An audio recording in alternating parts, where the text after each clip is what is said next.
biofortification, one of the key issues that is an outcome of research and technology development moving forward. I'm going to be very much fast from now here, moving forward, because my time is not good.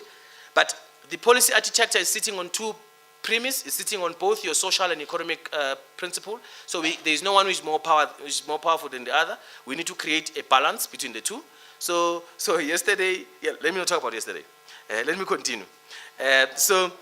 Because if you look into your economic programs, you have agri-parks, you have got your food procurement programs, you have got your food production interventions. If you look on the other side, it doesn't mean that when we talk about social, there is no economics of social. There is economics in social.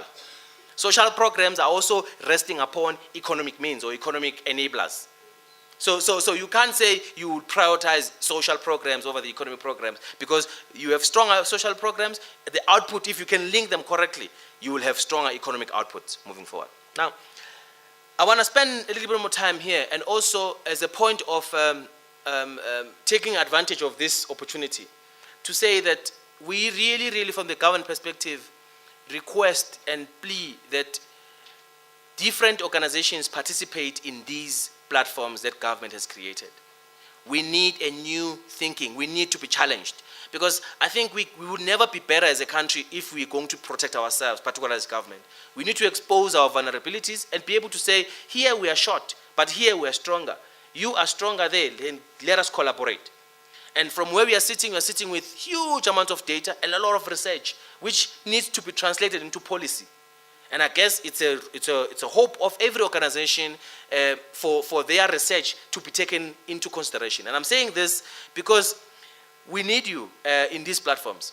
You know, in the Meekly platform here, this is where government coordinates itself, and I think we should allow that space to happen.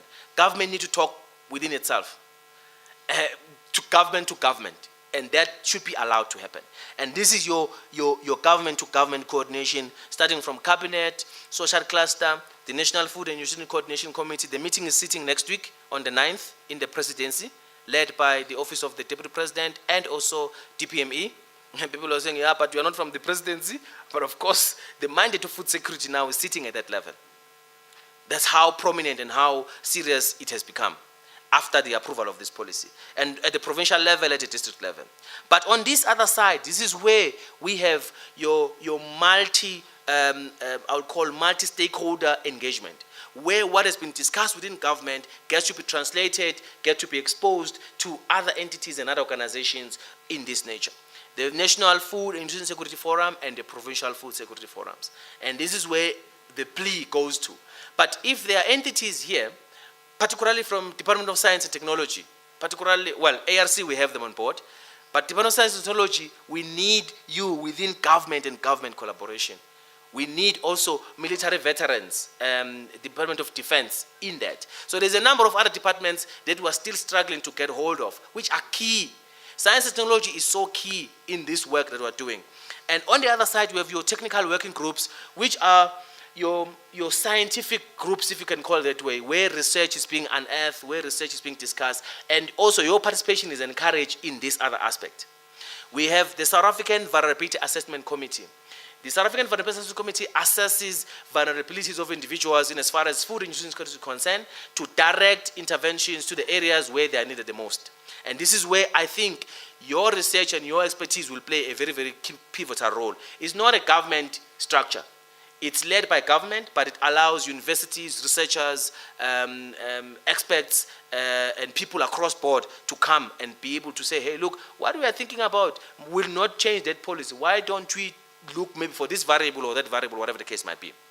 Now, there is also your Center for Food Security. I know that this is UP, and this is together with University of Western Cape. They were participating in the SAVEC meeting, and of course, we still need them to continue participating. But I'm saying this knowing that science and technology is in the room, so they are the ones who are the custodians of all the centers of excellence across different fields, and food security being one of the key issues we're discussing today.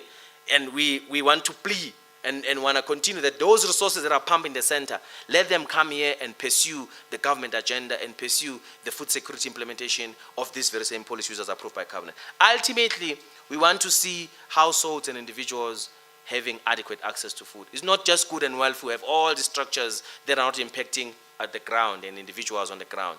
We become